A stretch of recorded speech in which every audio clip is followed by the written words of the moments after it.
The real question is, what is the purpose of life? Why are we here? Why did we incarnate? We just find ourselves as little children, gradually beginning to try to understand this world. And we have to learn first in the most concrete material way. Where does food come from? What is this body? The beginning, our own hands frighten us because they just flash in front of our face and we don't even know to whom they belong. It's an enormously long process as human beings just to learn to function in this body and develop the mind and then begin to ask the questions, which is, who am I? Why am I here? Is there any sense to being on this planet? What is the purpose of life? Who are these people? This whole story is going on around us, and there's a convention on the planet that we're living on with the culture and certain ideas about what you're supposed to do. And we go into school and they tell you you're supposed to do this, and your family tells you that, and society tells you that. And now social media just tells you all kinds of things that you're supposed to be. And not all of them are wise. In fact, some of them are really, really, really detrimental and not in your best interest at all. And the entire game of being a human being is to be able to discern what is helpful and what is not helpful. And we're not alone in this. Human beings have been trying to sort this out well, for endless periods of time. And there is ancient wisdom and there are modern ideas, and we have to develop our discrimination and be able to tell what is really going to cause us to suffer and what is really going to bring us happiness. Those are the questions that come down, and they all are based on, who am I really? Am I this personality? Am I this body? Am I this all these immediate desires that I want to have fulfilled? Am I the ideas that society itself has put into me? Or do I exist on some higher level in which the rules of happiness and suffering are really entirely different than what the popular culture is telling me? It's a really big story, isn't it? And many people just take life as it's given to them. They just assume that what they're told is the right thing and they do their very best to fit into it. And sometimes it works and sometimes it doesn't. And sometimes it causes them to question their basic premises and sometimes it doesn't. But there comes a time, and this is where ancient wisdom has to be brought into the story and not just sort of the ideas that were invented yesterday and then become the gospel of tomorrow. We need a longer view of this. And it starts with the simple fact that we are not what we seem. And there's a clue to that, which is called death. Death has always been there, that the whole story just seems to end all of a sudden. And sometimes it ends after a long cycle of living through every possible stage. And sometimes death just intrudes at the most unwelcome moment and just breaks apart all the ideas that we have put together about how it's going to be and what we should do and all of this. And when that happens to us, and I have to say enough times, because the only possible way to understand what is going on in this world, who we are and why we are here, and what the purpose is to think in a rhythm that is longer than this one incarnation. It's just nothing that I say will make any sense to you unless you can expand the concept of who I am as an enduring individual personality that has lived many incarnations before and may live many incarnations to come, depending on how we're living and learning in this particular cycle. Because the goal is not to get this little world organized and to just sort of make it all work on this level. That's just simply not the rule of the game.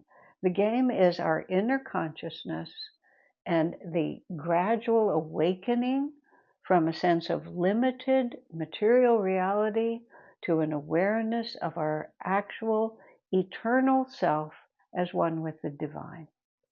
And those are just words, just concepts, until we begin to do the inner work that's required for us to actually begin to perceive, at least with intuition, on a much deeper level, that This world, which seems so real, is only one dimension. And so the chaos, the confusion that we perceive in this world, the presence, when we're thinking only in terms of this one incarnation, we naturally want that incarnation to be beautiful and harmonious. I mean, what else would we want?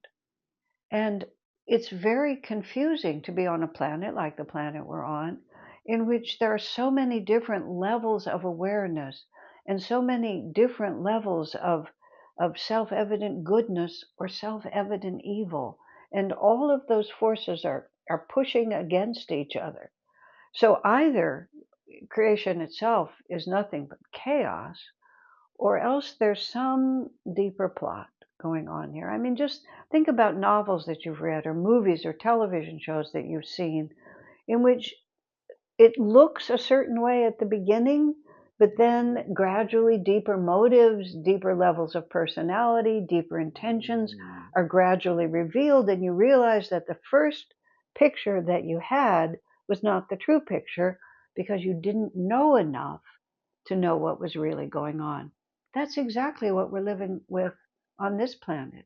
We see a certain drama playing itself out where there's evil and then there's goodness, and sometimes evil overcomes goodness and occasionally goodness overcomes evil, but it doesn't work the way that we think it should work, which it should be easy and pleasurable. It doesn't work that way at all.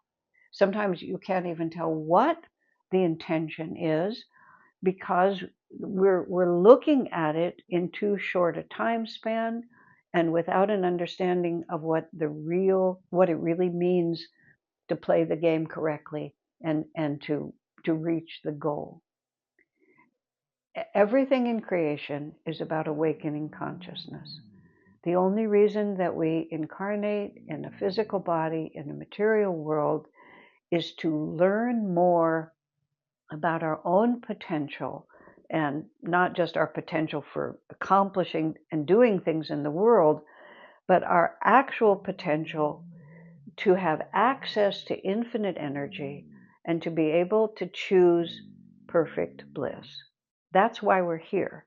And everything else that we do, and we are compelled to participate. We have to earn a living. We feel profoundly drawn to make alliances and close relationships with other people. We give birth to children. We have to raise them. We have sickness. We have health. We have disappointments. We have fulfillments. We have all these things that happen to us, but all of them are a means to an end. And we have to participate in them fully. You think of the image exactly of going to the gym and you're trying to build your muscles in a certain way. Maybe you're a particular athlete, you want to do a particular sport. Maybe you just want to be healthy and strong. Being at the gym is not in itself, the goal.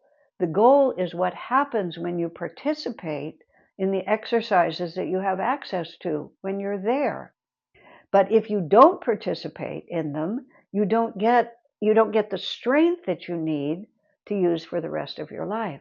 And so, in fact, this whole entire world is like a giant gymnasium, and we're here working out. And what we're working out is our consciousness. What we're working out is those qualities which will bring us gradually to awakening to our own divine reality, to answering the question, who am I, on the highest possible level? And that's a project that takes more than one incarnation. And that's the other reason why it looks so confusing. Evil people often get away with it. Good people seemingly don't seem to succeed. But in this little time span, you don't see that nothing goes away, that the karma that's created, the errors that are done, the energy that is misused, it all has consequences. It just takes a longer time for that to play itself out. And even when circumstances seem to defeat us, and even our goodness is not rewarded, it's our opportunity to become independent of circumstances and to awaken to the divine power within us, regardless of whether it goes well or badly in the world around us. And that awakening of inner power is actually the real point of the exercise. Just like going to the gym, however many repetitions you do, it's not the repetitions that count, it's the result that happens. And so the seeming chaos is not chaos at all. It's just that we're trying to accomplish something different than appears to be going on. It's a training course. All of us are just training. And the event is divine freedom, which takes more than one incarnation to fulfill. And yes, this is very challenging teaching. There is no question about it. But for some of us, we have lived enough incarnations. We've seen the story play itself out enough times that we're asking deeper questions. And when those deeper questions are asked, those deeper answers begin to come to us. And then it all looks very different than we thought it was when we started.